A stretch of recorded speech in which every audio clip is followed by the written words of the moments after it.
A train is moving with a speed 12 metres per second on rails which are 1.5 metre apart. आपके पास दो rails है जिनके बीच की दूरी 1.5 मीटर है। तो यहाँ ए पॉइंट से बी पॉइंट की दूरी आपको जनाब 1.5 मीटर है।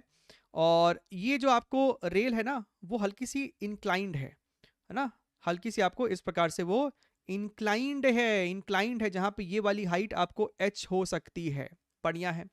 और ये ट्रैक आपको बेसिकली ऐसे हो गया है ना, सर्कुलर पाथ पे वो ट्रेन आपको ट्रैवल कर रही है जहां पे जो रेडियस है, ये जो भी आपको है ना, ये जो भी सर्कल है, उस सर्कल का जो रेडियस है वो हमको कहता है कि भैया कितना है, 400 मीटर है। Negotiate the radius of 400 metres, the height by which the outer rail should be raised, right. ये एच कितना होना चाहिए ताकि आपको बड़ा ही कंफर्टेबली वो ट्रेन इस सर्कुलर पाथ पे ट्रैवल कर सके। कंफर्टेबली का मतलब है भैया उसको ऊपर नीचे स्किड नहीं मारना चाहिए।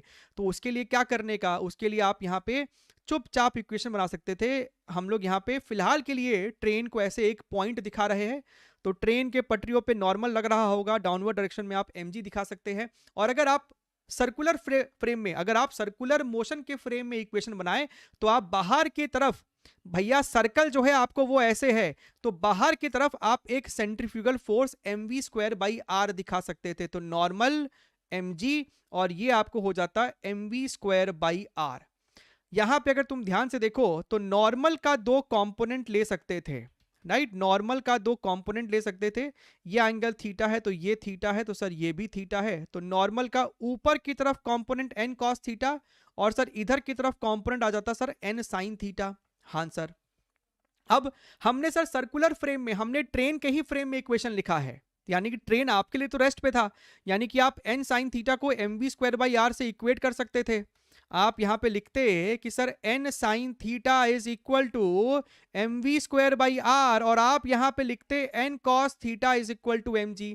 दोनों को अगर तुम डिवाइड कर देते आपस में तो tan theta is equal to v square by R g निकल के आता। हाँ सर। हमसे क्या पूछा, tan थीटा। भैया tan थीटा को क्या लिखोगे, परपेंडिकुलर अपॉन बेस, यानी कि sir h by 1.5 is equal to v square. तो सर यहाँ पे स्पीड कितना है 12, 12 का स्क्वायर बोले तो 144, रेडियस 400 है, और ग्रेविटी सर अपने को ले लेना है 10।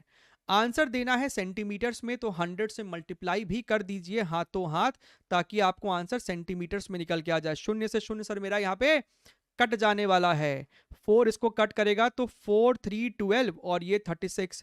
तो सर ये आ रहा है h is equal to 36 into 1.5 divided by 10। 1.5 को आप क्या लिख सकते थे, 3/2। तो सर यहां से हमको दिखा दिस इज योर 8, यानी कि सर ये आ रहा है 5.4 सेंटीमीटर। Option number 2। क्या मेरी बात क्लियर है?